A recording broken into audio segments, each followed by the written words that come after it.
It's my feel-good breakfast show.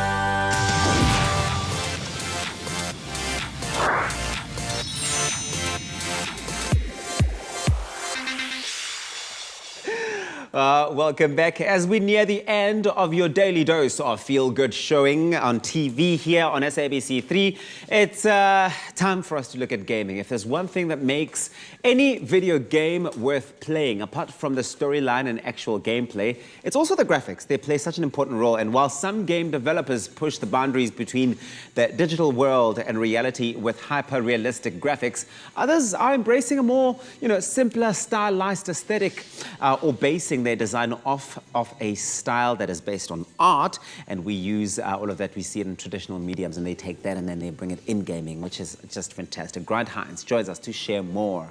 In summary, video games are art. But we've known that, but this is just taking But some people really... don't know that. I was at the MoMA, the Museum of Modern Art in New York. Yes. And they had an incredible video game section, Yeah. which is just based on video games and celebrating the art and what they do through interactivity. And this is at an art institution. Well, today you are running us through a list of those games that are really quite artistic in a very obvious way, but Yes. simple, Visuals. stylized, very, very visual. We'll start with the first one. This is Bravely Default 2. So this is Bravely Default 2, yep. Yeah. It is a Japanese RPG, Yeah. and as you can see, it's extremely stylized. They use like a pixel art style to do really stylized things, and it is one of the most modern games on the list. It's only available on the Nintendo Switch, I think it's really beautiful. If you love Japanese games and the art styles that come with those, like anime, it will throw you back. So I highly recommend checking it out, especially if you love the art style. And those Japanese games, I think they can really do push it and take it to a new level when it comes to the art and styling. And then there's also Gris. Gris is beautiful. Actually, Steven, who works on the show, introduced me to Gris. Oh yeah. It's like very watercolor, painterly styled game. Yeah. And it looks absolutely stunning. A lot of white space and it looks like a moving painting. And a very emotional ride as well, so really check that out. The next one got me so interested. I thought, wow, this is a South African one, because I thought it meant Borderlands series, but it's actually Borderlands series. Yeah, Borderlands, yes. Borderlands uses comic books, and they actually paint the textures in Photoshop, and then stick those textures on the characters in the game. What? Yeah, it's not called cell shading. There's an older technology called cell shading, but it's the evolution of that. So it looks like a full 3D comic book. Oh, okay. And then Cuphead. Cuphead is incredible. It looks like those look at old... you come alive. I actually met the artist for this when I was in LA for E3 once, just walking past his booth.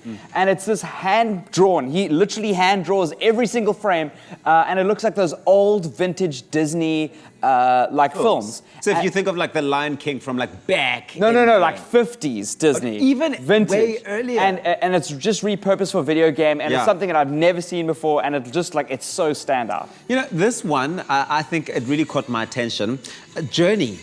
Because the way that it's really put together is so immersive. Journey is just it's won so many awards, not only because of the way it looks, it's just also very stylized, simplistic, but it's got a lot of Buddhist principles in it.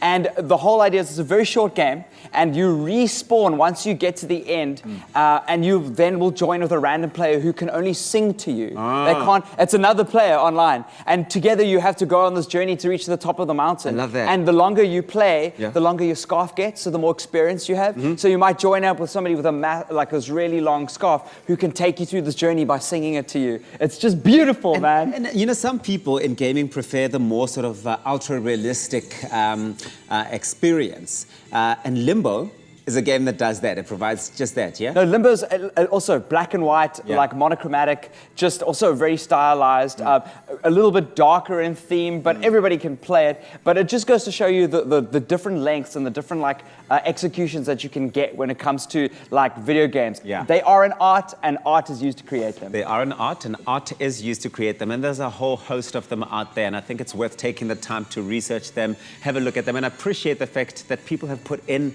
artistry to bring these through to us. Thank you so much, Grant Hines. You're a rock star. Keep going, my boy.